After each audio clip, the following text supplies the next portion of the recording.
అస్సలాముఅలైకుం. Welcome to our YouTube channel. ఇలాంటి చల్లని వెదర్లో masala chat తినడం ఎవరికి ఇష్టం ఉండదు. నాకైతే చాలా ఇష్టం. అది ఎలా చేయాలో మా వీడియోని చూసి ఫాలో అవ్వండి. ముందుగా ఒక బౌల్ తీసుకొని నేనైతే గ్రీన్ బఠానీస్ వేస్తున్నాను. మీకు కావాలంటే వైట్ కూడా వేసుకోవచ్చు. అది బాగా కడుక్కొని 8 గంటల పాటు నానబెట్టుకోవాలి. తర్వాత ఒక కుక్కర్ తీసుకొని నానబెట్టిన బఠానీలు వేసి నేనైతే 1 పొటాటో వేస్తున్నాను. మీకు కావాలంటే 2 అయినా కానీ వేసుకోవచ్చు. బఠానీలు మునిగేంత వరకు వాటర్ పోసి అందులో సాల్ట్, టర్మరిక్ అండ్ ఆయిల్ ఎందుకు వేస్తున్నానంటే నురుగు బయటికి రాకుండా ఉండడానికి ఆయిల్ వేసి మూత పెట్టేశాను. ఇంకా స్టవ్ మీద పెట్టి 3 to 4 విజిల్స్ వచ్చే వరకు ఉడికించుకోండి.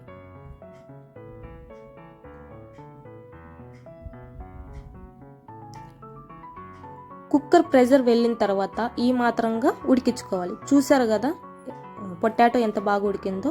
మరీ ఎక్కువగా ఉడికించుకోకుండా ఇలాగా ఉడికించుకోవాలి. తర్వాత ఇంకో బౌల్ తీసుకొని అందులో ఉడికించుకున్న బఠానీలు సగం మాత్రమే వేస్తున్నాం. సగం బఠానీలు అండ్ 1 పొటాటో వేసి స్మాష్ చేసుకుంటున్నాం. మిగతా సగం దాని వాటర్ పక్కన ఉంచుకోవాలి.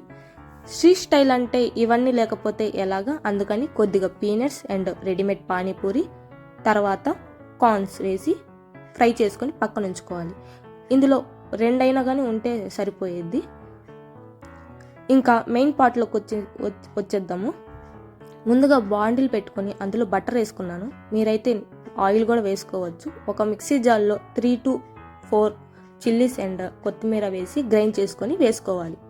అది ఫ్రై అయిన తర్వాత ఒక ఆనియన్ వేసాను నేనైతే. అది గోల్డెన్ కలర్ వచ్చే వరకు ఫ్రై చేసుకోవాలి. తర్వాత 1 టమాటో వేస్తున్నాను. మీకు టమాటో ఇష్టం ఉంటే 2 అయినా కానీ వేసుకోవచ్చు. వేసుకొని బాగా ఫ్రై చేసుకోవాలి.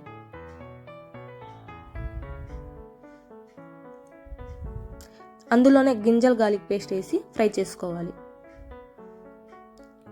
ఇందాక స్మాష్ చేసుకున్నాం కదా బఠానీలు, అది వేసుకొని బాగా మసాలాలు తగిలేలాగా కలుపుకోవాలి.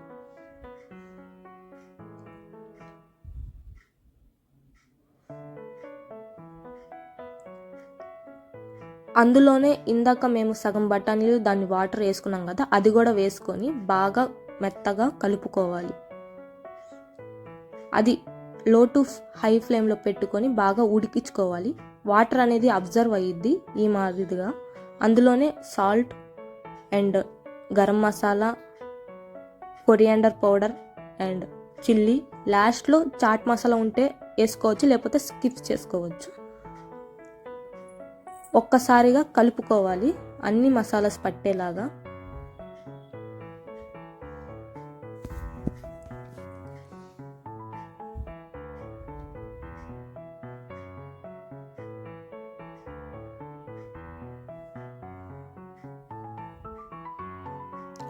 మనకి థిక్ కన్సిస్టెన్సీ వచ్చే వరకు కలుపుకోవాలి. చూసారు కదా ఈ మాత్రంగా కలుపుకోవాలి.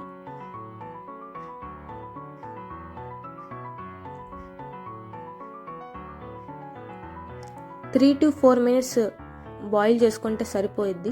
ఇంత థిక్గా రావాలి. అంతే, మసాలా అనేది రెడీ అయిపోయింది. ఇంకా తీసుకొని సర్వ్ చేసుకోవడమే.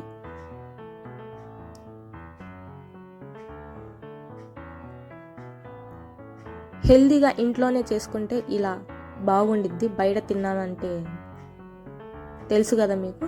ఇంకా ఇందాక మేము ఫ్రై చేసుకున్నాం కదా కొన్ని, అవన్నీ దాని మీద గార్నిష్ చేయాలి.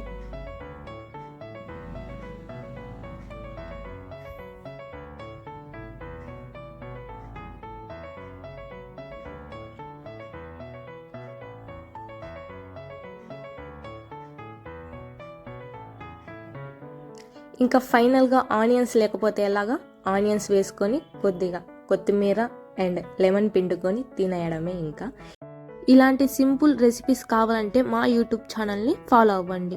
వీడియో ఇంతవరకు చూసారంటే సబ్స్క్రైబ్ చేసుకునే ఉంటారు. ఒకవేళ చేసుకోకపోతే సబ్స్క్రైబ్ చేసుకొని మా వీడియోని చూడండి. Thank you for watching this video. Until then, bye bye.